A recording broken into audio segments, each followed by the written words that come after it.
Hello दोस्तों, अस्सलाम वालेकुम वरहमतुल्लाहि वबरकातुहू। कैसे हैं आप तमाम लोग? उम्मीद करते हैं कि आप लोग ठीक होंगे। तो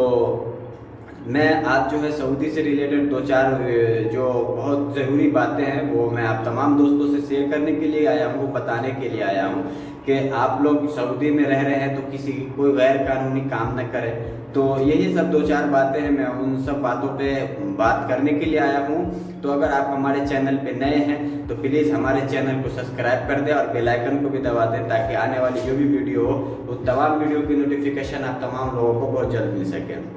और अगर फेसबुक पेज से ये वीडियो देख रहे हैं तो प्लीज़ हमारे फेसबुक पेज को भी फॉलो कर दें ताकि जो भी मैं वीडियो अपलोड करूँ वो आप लोगों तक बहुत जल्द पहुंच सके। तो सबसे पहला जो अपडेट है सऊदी का, जो वीजे को लेके होता था कि वीज़ा स्टैंपिंग का ये वो जो टेंशन होता था, लफड़ा होता था कि वीज़ा स्टैंपिंग नहीं हो रहा है तो इस कारण से रुक गया है, इस कारण से रुक गया है। तो ये सब चीज़ का टेंशन जो है फिलहाल ख़त्म हुआ, क्योंकि वीज़ा जो है अब जो स्टिकर सिस्टम पहले चलता था लेकिन अब जो है वीज़ा जो है आपको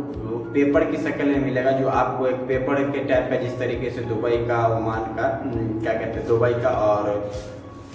कुवैत का इस प्रकार का जो भी वीज़ा होता है जो पेपर की शक्ल में होता है, तो उसी प्रकार का आपको जो है वीज़ा सऊदी का भी मिलेगा। उसके मिलने की शक्ल ये है कि आपको जो है जिस कंपनी से आपको डोमेस्टिक वर्कर का वीज़ा मिलेगा उस कंपनी में जो है ना पहले आपको हम का मेडिकल करा के मेडिकल का रिपोर्ट आपको यहाँ भेजना पड़ेगा। उसके बाद वो वीज़ा जो है आपके पासपोर्ट नंबर से, आपके नाम से वो वीज़ा यहाँ से फिर जाएगा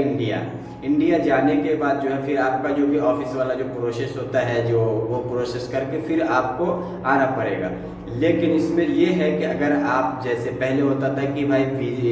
मेडिकल करा लिया, मेडिकल का कराने के बाद जो है किसी का मेडिकल होता है फेल हो जाता है, मेडिकल फेल होने के बाद जो है 3 महीने का टाइम मिलता था, लेकिन अभी जो है फिलहाल 3 महीने का टाइम नहीं, फिर 2 महीने का टाइम जो है रखा गया है कि अब जो भी लोग जैसे मेडिकल कराने के बाद जैसे अनफिट हो जाते हैं तो उन लोगों के लिए अब सिर्फ 2 महीने का टाइम है, ताकि आप 2 महीने के अंदर फिट हो जाएंगे तो फिर से आप मेडिकल कराने के बाद, गम का मेडिकल कराने के बाद फिर अपना रिपोर्ट यहाँ जो है ऑफिस के थ्रू यहाँ रिपोर्ट होगा, जिस कंपनी से आप आना चाह रहे हैं उस कंपनी के अंदर वो आपका जो मेडिकल होगा, जिस ऑफिस से आपका काम हो रहा है सऊदी, उस ऑफिस पे आपका जो मेडिकल का रिपोर्ट होगा वो आएगा। फिर उसके बाद वहाँ से आपके वीज़े पे आपके पासपोर्ट का नंबर और आपके नाम से वीज़ा वहाँ रिपोर्ट होगा इंडिया। वहाँ से होने के बाद फिर ऑफिस का जो प्रोसेस है वो प्रोसेस करने के बाद फिर आप यहाँ आ सकेंगे। लेकिन उसमें क्या होता है कि ये लफड़ा हो गया, पहले के सिस्टम में ये था कि किसी कोई भी वीज़ा हो इधर उधर बाइलिंग तो आदमी इसका उसका करके वीज़ा स्टैम्प करके भेज देता था, आदमी आ जाता था, लेकिन अब जो है वो सिस्टम नहीं है। तो एक था ये, दूसरा ये है कि अभी के टाइम में जो सऊदी में जो लोग रह रहे हैं, जिसकी कंपनी रेड अलर्ट में चली गई है कंपनी, और उसके बाद वर्कर लोग को बहुत दिक्कतें हो रही है, तो उन लोगों को क्या है कि आप कहीं भी सहूलत से अपनी मर्जी से कहीं भी जाके आप नकली कफाला करा सकते हैं, क्योंकि ये सिस्टम जो है बहुत पहले सऊदी में लागू हो गया है। तो बहुत सारे लोग को उसको कभी कभी सवाल होता है कि क्या मैं सऊदी आया और मेरी कंपनी अच्छी नहीं है, मैं दूसरी जगह काम करने जा सकता हूँ? तो उसका मेन रीज़न ये है कि सबसे पहले जो है आप जो है लेबर कोर्ट जाएं, लेबर कोर्ट जाने के बाद वहाँ अपनी बात को रखें, ऐसा ऐसा मैटर है, मैं दूसरी कंपनी में जाना चाहता हूँ, तो फिर वो आपको रास्ता बताएगा, फिर उसके बाद आप उसके हिसाब से काम करेंगे, तो इससे ज़्यादा फायदा होगा आपको। दूसरा ये, अगर वहाँ से भी काम नहीं हो रहा तो आप अपने एमबीसी जाएं, एमबीसी में जाके आप अपनी पूरी बात रखें किस प्रकार की आपको दिक्कत हो रही है, फिर उसके बाद वहाँ से आपको कोई ना कोई मसले का हल निकाल के कोई में जो आपको बताया जाएगा कि इस प्रकार से आप ऐसे ऐसे काम करें तो आपका काम हो जाएगा।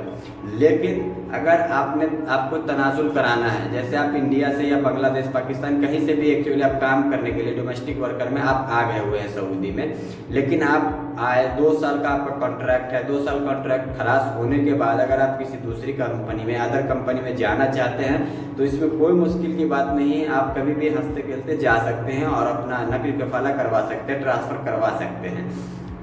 इसका प्रोसेस ये है कि आप जो जैसे आपका कॉन्ट्रैक्ट है, कॉन्ट्रैक्ट 2 साल का, 2 साल आपने कॉन्ट्रैक्ट पूरा कर दिया, आपको कंपनी में वहाँ पे अच्छा नहीं लग रहा है या कोई दिक्कत है, परेशानी है, तो आप अपने हिसाब से किसी कंपनी में आप अपना इंटरव्यू मार के पास हो जाए, फिर वहाँ पे जाके आप आराम से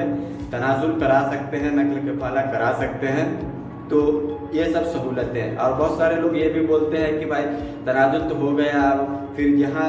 जहाँ जो तनाजुल करा के हम आए हुए हैं वहाँ पे भी उसी प्रकार की मुश्किल है, सैलरी नहीं मिल रही है, कफील ठीक नहीं है, ये है वो है, तो फिर वहाँ पे जाने के बाद फिर आप थोड़ा मुश्किल में फंस सकते हैं, क्योंकि वहाँ पे जो है आपको अभी नया नया तनाजुल करवा के आप आए हुए हैं, 2-4 महीने हुए हैं।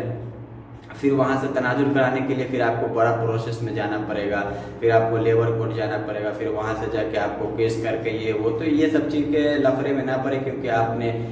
अदर कंट्री से आए हैं और उसके बाद यहाँ पे आप काम करने की हैसियत से आए हुए, तो काम करें, ज़्यादा लोग अंदर लोचे लपाचे में ना फंसे, अपना काम सीधा सीधा निकालते रहे, ताकि आपको भी दिक्कत ना हो और आपके पीछे जो लोग जुड़े हुए हैं, जो आपकी फैमिली के लोग हैं, उन लोगों को भी कोई दिक्कत का सामना न करना पड़े। क्योंकि बहुत सारे लोग होते हैं यहाँ पे आते हैं, काम करते हैं, काम करने के बाद जो महीने का लास्ट होता है तो घर के लोग इंतज़ार में होते हैं कि अब सैलरी आएगी, पैसा आएगा, तो ये काम करेंगे। इसीलिए जो भी लोग हैं अपने हिसाब से काम करें, मेंटेन करें, इस तरीके से ना जाएं इधर उधर, ज़्यादा ना भटकें।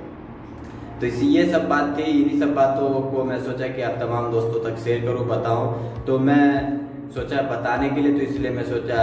एक वीडियो बना के आप तमाम दोस्तों के साथ शेयर करूं। अगर ये वीडियो अच्छी लगे तो हमारे चैनल को सब्सक्राइब कर देना और बेल आइकन को दबा देना। और हमारे